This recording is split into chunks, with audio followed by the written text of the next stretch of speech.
Welcome to your astrological natal chart report. Thank you very much for your patience, and I hope you enjoy this natal chart report.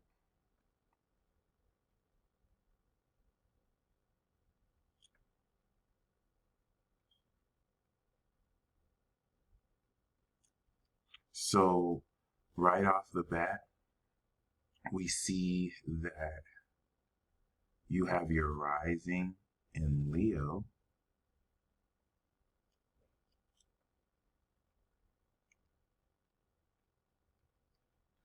and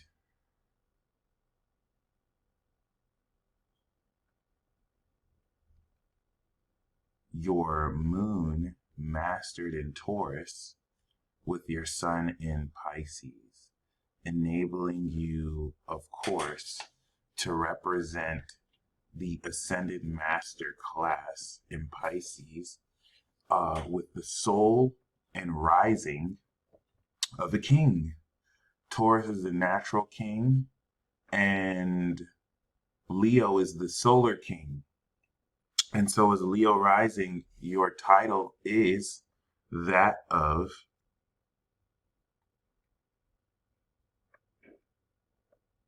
there we go. King James. Not to be confused with King James. But this is very LeBron James, right? But this is really amazing because as an ascended master with your sun in Pisces, or as a spiritual divine being, or as genie, which is another archetype of Pisces, in that y'all grant wishes. This really speaks of the determined quality of your soul's ability to harness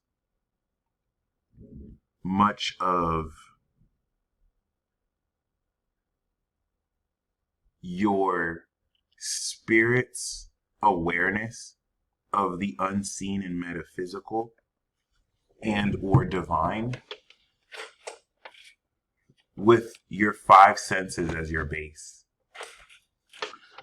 Cancer and Pisces specific. In fact, you're so magical because Pisces is like the divine, the highest divine magic. You're so magic right now, and I'm kind of mind blown, but I'm also not surprised because for like close to a decade, the last decade, my best friend was actually Pisces sun and moon, and like I had to be stressed. Like I've seen so many, even unconsciously, like magic synchronicities just in this individual's presence. It made me have to get used to the Pisces vibration because it's a mind fucks for Gemini.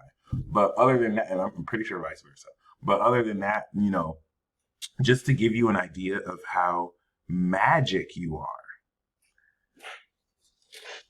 as soon as I start your reading, my friend messages me on Facebook responding to something I posted on Instagram, and his sun is Pisces and his moon is Taurus. Boom.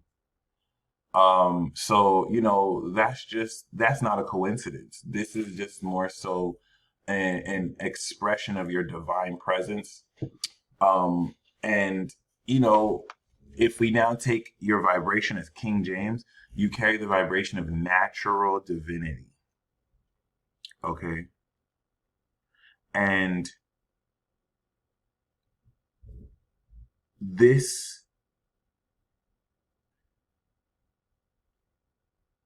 represents your ability to ground through your Taurus moon, through your five senses, and receptivity to the groundedness of reality, all of the divine metaphysical experiences you are aware of pertaining to your dealings with other people in the 7th, 8th house cusp.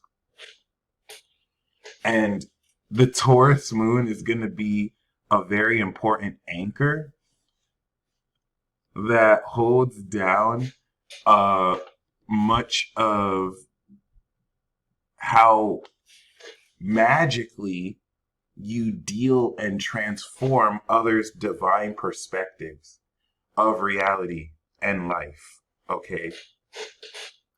And this really will go into a lot of how you're able to explore psychologically the perceptive beliefs of individuals. Much of this is very subtle too. It's not even so much that you have to consciously be like, okay, I'm going to deal with this person and change their beliefs. Just by the way you connect and be yourself, as triggering as it will be too, which we'll get into, this allows you to very, openly and powerfully connect in a position that really highlights your awareness of, secret facets of individuals based on what they believe, which could be evidenced just through their actions alone. And so this now also speaks to the subtlety of transformative quality that goes into how you directly influence people too. Now, when we take into account that this forms a magical T-square with Saturn in Sagittarius and Chiron in Gemini, this will exploit the healing communication that you have in the 11th to really just have you trigger people mercilessly. Now, once again, it's not even so much that you walk into the room like, who am I going to trigger today? But given the overbearing sensitivity of most people for some reason these days, this is definitely going to just naturally and inevitably do so. And the purpose of this, see, Uranus and Saturn are going to do this purposefully so that any unresolved triggers can be brought to the surface, especially as it pertains to thinking patterns and models, so that you're in a position more accordingly to deal with them once again in the 8th, because now this metaphysical awareness grants you beyond the veil insight so that you can answer the question why. Gemini answers the question what. Virgo answers the question how. Sagittarius answers the question where or what it means. And then Pisces answers the question why and like the ultimate meaning. So this definitely illustrates more accordingly in a deep way how with Chiron in the 11th, this is going to trigger a sense of belonging, but also how your words can really pertain to groups of people at a time. It's going to also juxtapose the trust issues that will arise between individuals around you or concepts or themes that are not readily available to balance with the beliefs you move forward with and how that could clash with logical processes of other individuals' brains. As you're here to teach humanity that, and I know this sounds weird, but just because something doesn't seem logical, no, this doesn't sound weird. I was going to say just because something isn't logical, but just because something doesn't seem logical doesn't mean that it's not logical, or doesn't mean that it still doesn't flow in a way that ultimately will bring clarity, which is why Pisces teaches to believe and go with the flow. So on top of that, the Saturn equation of this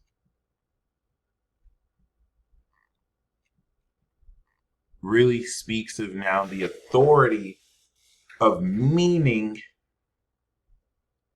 and collective understanding through visualization that will put in check what people say and how they react to what you say so that you can define the meaning of everything expressed.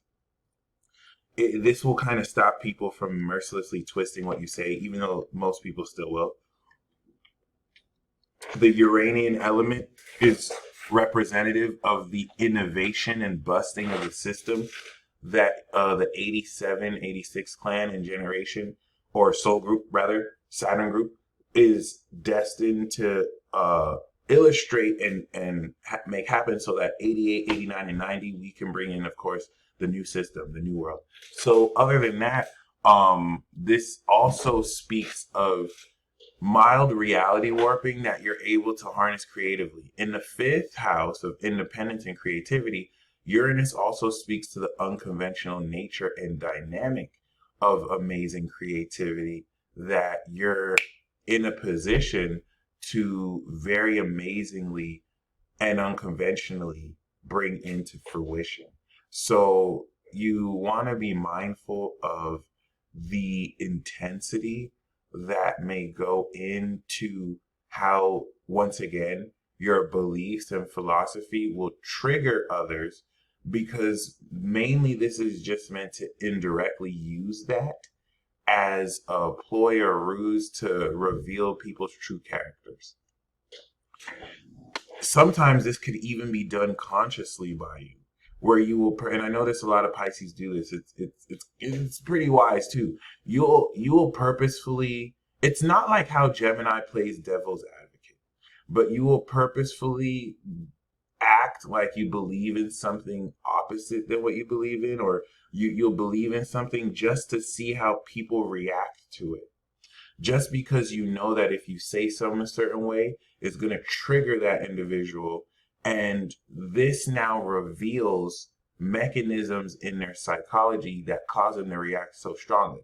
And so in wisdom, you subconsciously or unconsciously reveal these facets. It doesn't even always have to be that black and white.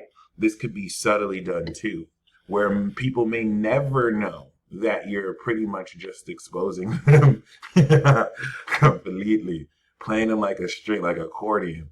So we know that the ruler of your chart with Leo rising is the sun in Pisces. And so because the sun, which in Pisces rules this, the ruler of your eighth house is Neptune in Capricorn. And the ruler of that is in Sag. And the ruler of that is in Aries. And the ruler of that is in Taurus. And the ruler of Taurus is in Venus, which is Aquarius. I didn't even mean to go around and do this, but I got it. And the ruler of Aquarius is in Uranus, which is in Sag. And boom, we've hit the chain link again. So we go from your sun to Pisces to Cap to Sag to, of course, Aries, Taurus, Aqua back to Sag, and then we go do that again. So this can even allude to the direction and order of how your energy is kind of, correlate. It doesn't have to be that literal, but knowing that the ruling planet is in the eighth house means that most of the mechanism that drives you is in the direct dealing of other people, which makes sense as an ascended master. Why it's like you don't even have karma really. I mean, you do. Everyone has karma, but this karma is collected for other people. Now, this also does square your sun, and so this will represent outside influences that may seek to undermine the divine nature of your wisdom. Honestly, you just tell them to kiss the ring. Like, you don't owe anyone an explanation at all. You also have Venus in Aquarius. So, once again, like certain individuals can feel, and maybe that's probably not even in your nature, because like the Piscean energy is very unconditionally loving or compassionate rather.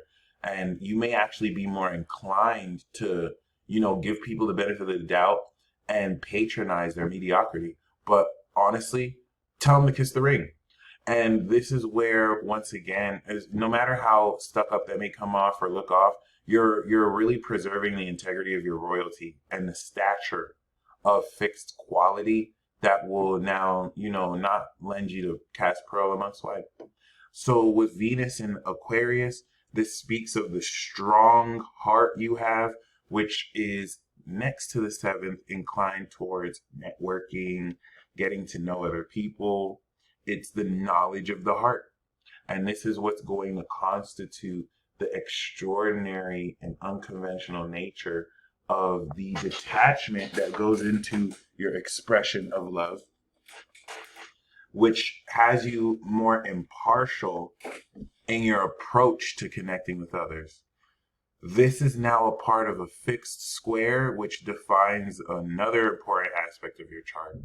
Mars opposite Pluto, which is an exact placement in your chart which denotes and alludes to the physical strength that goes into the sexual tension generated with how determined your actions and approaches are.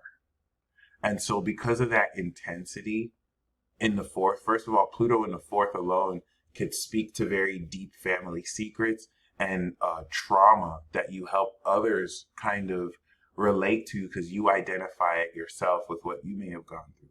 Pluto, it doesn't even have to be that bad, but I always just kind of assume for the worst as far as the deep experiences. Once again, it doesn't even have to be bad, but it's just going to really speak of the private depth of complexity and intensity that gives you a much deeper understanding of this energy, unlike others who also deal with this. Okay, and so Mars opposite this is also going to be a sense of psychological manipulation from haters or just shade thrown whenever you express sexual desire or whenever you're determined to take action. The Pluto in its negativity could be an undermining force psychologically to deter you from this. At its best, it's going to be an intense and obsessive drive to add to the stubborn quality of determined focus that goes into you completing what you do.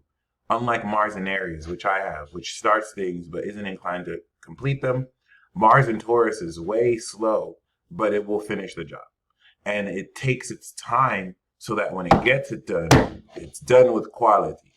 This squares your Venus, which is going to clash with the more detached, progressive nature of your heart so that you can balance, thankfully both of these with Earth, it's not water and fire, which is more passionate.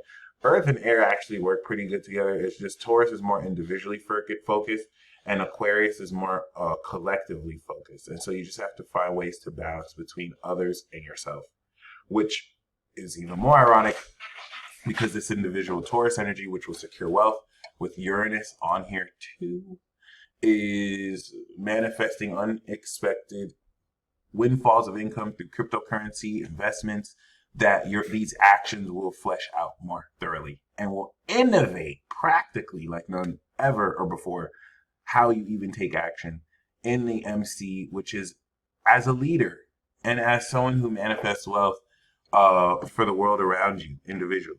Okay. With Venus, that will also square Pluto, there could be a fear of the way you express this sense of your love because of how certain individuals can also take it, twist it, misunderstand it. It's definitely very important to illustrate a much more realistic nature of how you deal with this jealousy that will be privately harnessed from other people.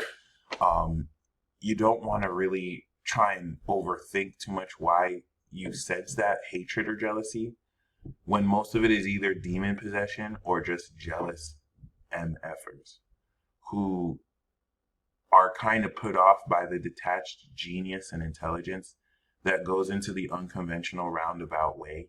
You may even sometimes scoff at tradition because you're so much more advanced than having to really rely on what majority of other people make, which can now lend other people to feel like you're stuck up, that you think you're better than others when not at all. If anything, it's the opposite. You're here to help deal with others and transform them as an ascended master.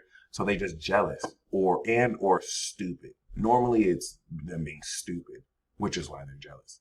We also see Jupiter 0 degrees Aries that is going to speak of the very abundant sense of evolution. I love the 87 year because we see Jupiter conjunct the North Node in Aries during this period, which is highly, highly powerful.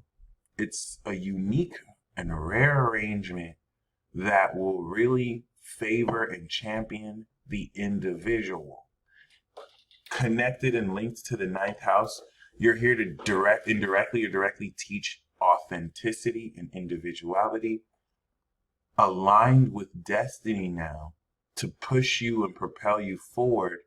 The more you take the resources of, altruistic ideas and attitudes that cooperatively unite people and forge and lead on individually by example, so that you can really uncover more the ascended nature of your identity. Something that's even more relevant as you've officially progressed past this North Node aspect in your chart and have made it past the destiny lesson you're meant to come into. Especially more so because Jupiter in the tarot is a card of destiny and expansion, and then the North Node here is destiny. So you also have the ability to advance people's individual destinies forward as well. And to really help that personal journey an individual has reaching their peak of identity, you help facilitate that. As the more you do it, the more it will happen for you as well. Normally in the ninth house too, the North Node will denote one's ability to create their own religion.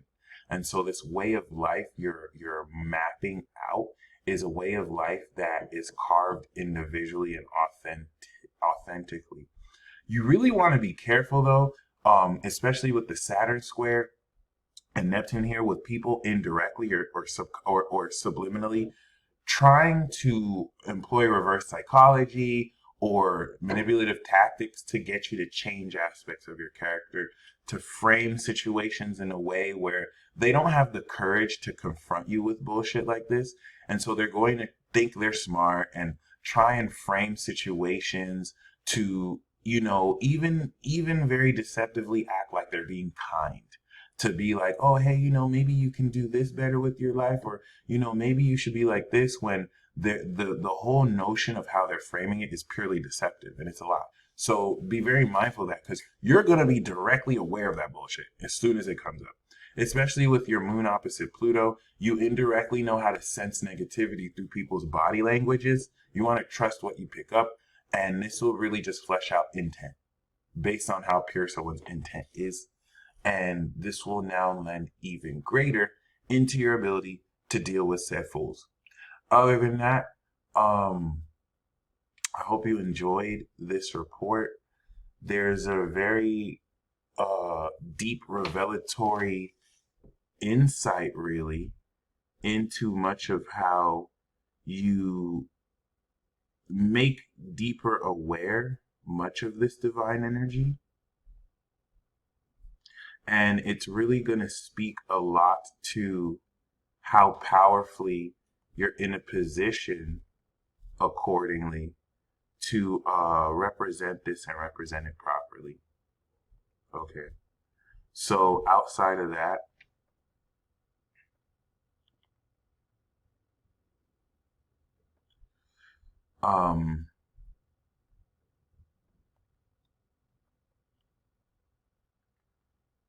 a lot of how you influence and deal with others is going to transform very powerfully their understanding of magic and the divine metaphysical properties and principles that incorporate energy around them, and how their beliefs create their reality.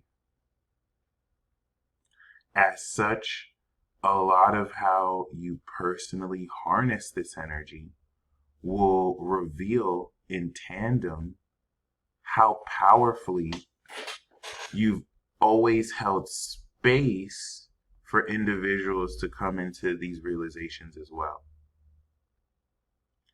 And this really goes a long way into further illustrating how realistically you're in a position to really fulfill your karma and adjust more groundedly the way people are able to see into meaning and take control of their lives.